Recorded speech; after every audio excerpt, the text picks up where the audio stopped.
السلام علیکم ناظرین، آپ دیکھ رہے ہیں FTR نیوز چینل۔ بڑھتے ہوئے خبروں کی طرف، سنگا ریڈی ملی فورم کی جانب سے سنگا ریڈی سابق پریزیڈنٹ فنکشن ہال کے روبرو ملی گائیڈنس سینٹر کا افتتاح ڈاکٹر شیخ عثمان ریاستی سیکریٹری ملی فورم نے کیا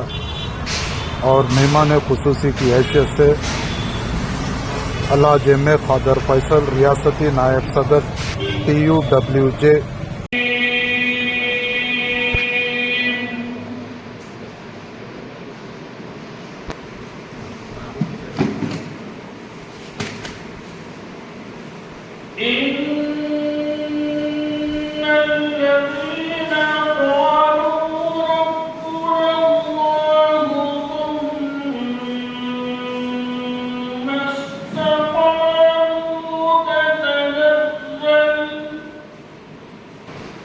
اسی طرح سے میں جناب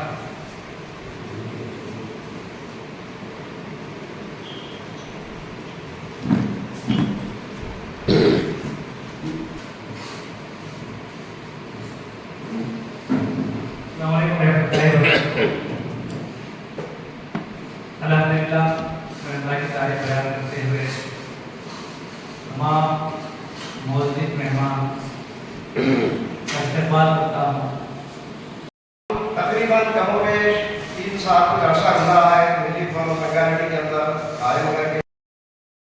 کولہاپور میں کرنے کا خیالات ہے اور مقام جوگی پہ اس کلمات کو کہتے ہوئے جو شاعر ہے دنیا کے ہے مسافر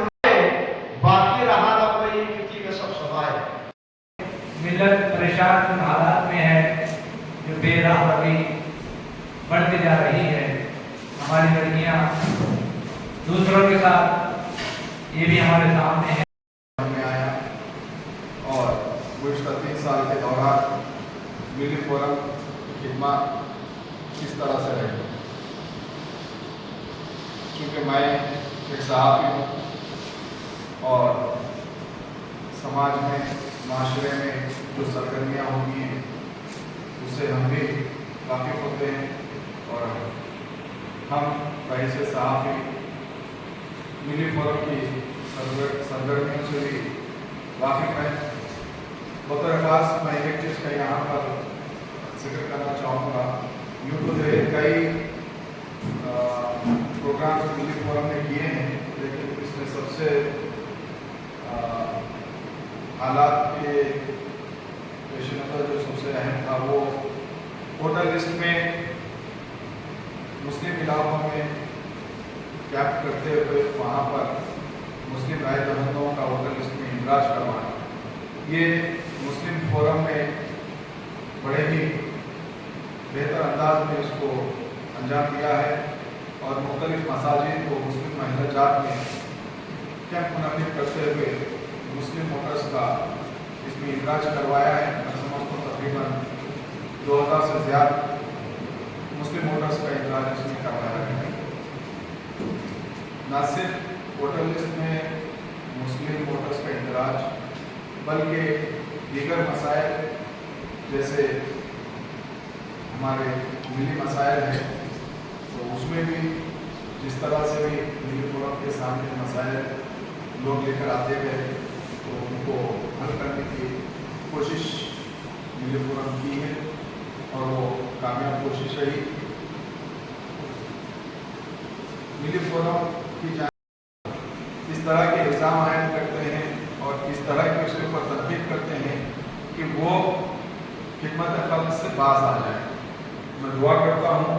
کہ ملی فورم کے تمام علاقائی ذمہ داران کو اللہ تعالیٰ استقامت عطا کرے اور ہم سب کو ملی فورم اور ان کے کام کو آگے بڑھنے میں ہمیں معاون اور مددگار بنائیں۔ اور میں ملی فورم کے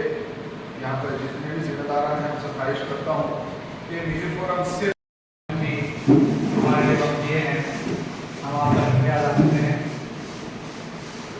محترم امیر نے شاید کو خواہش جاتی ہے کہ وہ کامیڈی سے گایا جائے۔